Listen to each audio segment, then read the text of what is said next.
For today's presentation, we are going to discuss Kim Emigh and his relation to WorldCom's fraudulent activity, as well as the first 7 steps to blowing the whistle.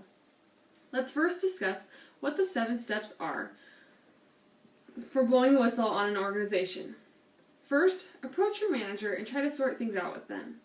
You don't want your manager immediately thinking that you're avoiding him or her or trying to get ahead. A lot of problems can be solved in the beginning in a one-on-one setting with your manager. In a sense, you're preventing the problem from ever becoming a problem. Second, discuss the issue with your family.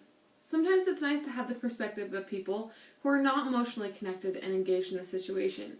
They can give you advice or just support you in what you're going through. Third, take it to the next level. If your manager doesn't agree with you, they might not want you speaking with the manager ahead of them, but it may help your immediate manager realize how serious you are about the problem. Fourth, contact your company's ethics officer.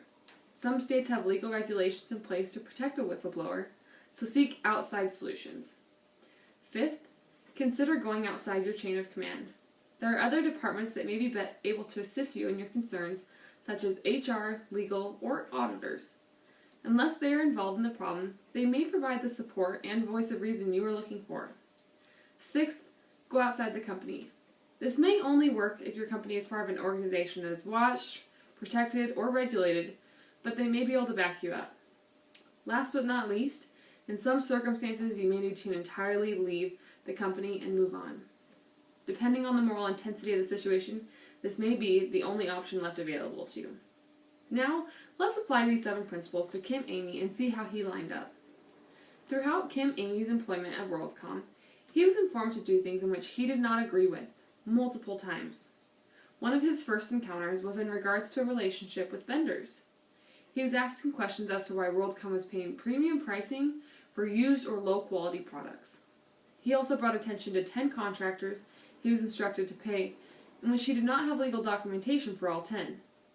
After bringing attention to his boss for matters such as these, he was reprimanded and punished for bringing it up. This was the first step he failed with. His manager did not care about this problem.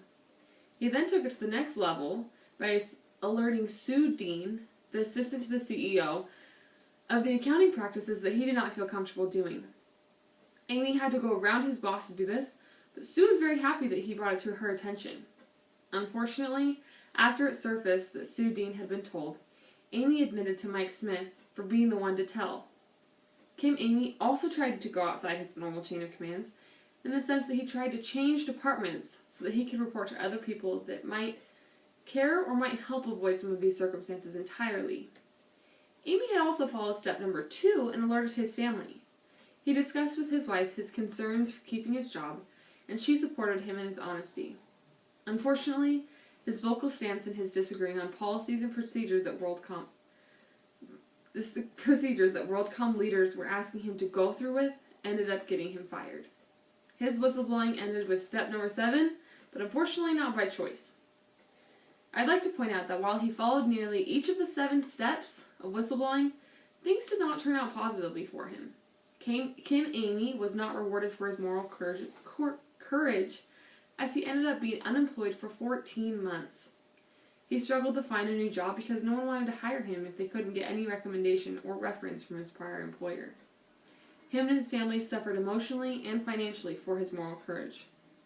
While you cannot ever guarantee that whistleblowing will end positively, it is crucial to develop the moral courage needed nonetheless.